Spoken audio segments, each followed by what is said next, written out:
Class 10 Civics, Chapter 1. मेजोरिटिज्म इन श्रीलंका में बहुसंख्यवाद मतलब कि जिस कम्युनिटी के जो ज़्यादा लोग देखे जाते हैं। जैसा कि यहाँ पर बताया जा रहा है, Sri Lanka emerge in the independent country in 1948। जैसा कि हम जानते हैं कि श्रीलंका 1948 में ही स्वतंत्र राष्ट्र बन चुका था, मगर सिडनी समुदाय के नेताओं ने अपनी बहुसंख्यक के बल पर शासन पर बहुत जमाना चाहा। श्रीलंका में सिडनी लोगों की संख्या ज़्यादा थी, इसलिए वो श्रीलंका के शासन पर अपना शासन जमाना चाहते थे। इस वजह से लोकतांत्रिक रूप से निर्वाचित सरकार के सिडनी समुदाय की प्रभुत्ता कायम करने के लिए अपनी बहुसंख्यक परस्ती के लिए कई कदम उठाए ताकि सिडनी लोगों का शासन श्रीलंका पर हो सके।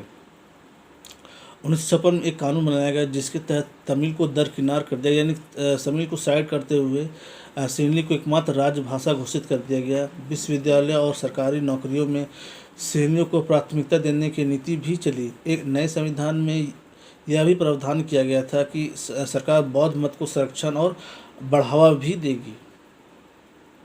एक एक करके नए सरकारी फैसलों में श्रीलंकाई तमिल को नाराज़गी और शासन को लेकर उसमें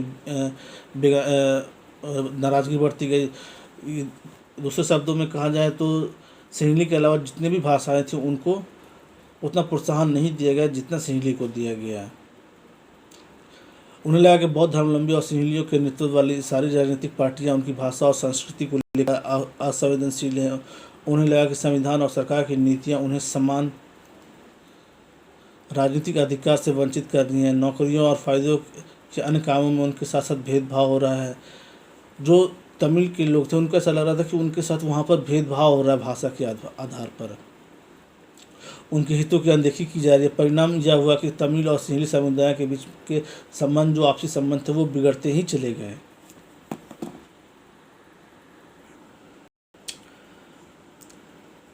श्रीलंकाई तमिलों ने अपनी राजनीतिक पार्टियां बनाई और तमिल को राजभाषा बनाने के लिए क्षेत्रीय स्वायत्तता हासिल करने तथा शिक्षा और रोजगार की समान अवसरों की मांग की।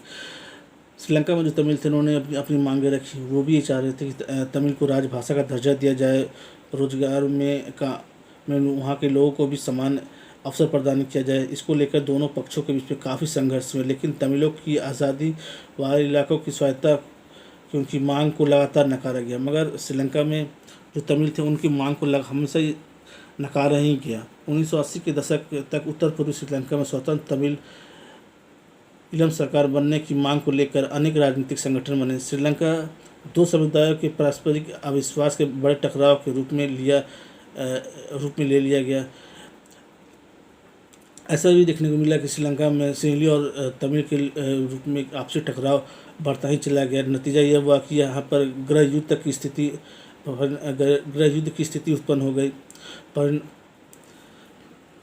परिणाम स्वरूप दोनों पक्ष के हजारों लोग मारे गए। अनेक परिवार अपने मृतक मुल्क से भागकर शरणार्थी बन गए, दूसरे मुल्क में जाकर रहने लग गए। इसमें भी कई गुना ज़्यादा लोगों को रोजी रोटी छिन गया। अब इसके बारे में जो बाकी की चीज़ें हैं वो हम लोग नेक्स्ट जो क्लास 10 के इकोनॉमिक्स में हमने फर्स्ट चैप्टर में हमने इसके बारे में पढ़ा है कि आर्थिक विकास, शिक्षा और स्वास्थ्य के मामले में श्रीलंका का रिपोर्ट सबसे अच्छा आया, पर वहाँ के गृह युद्ध से मुल्क की सामाजिक, सांस्कृतिक और आर्थिक जीवन पर काफ़ी परेशानियाँ पैदा हुई। 2009 में इस गृह युद्ध का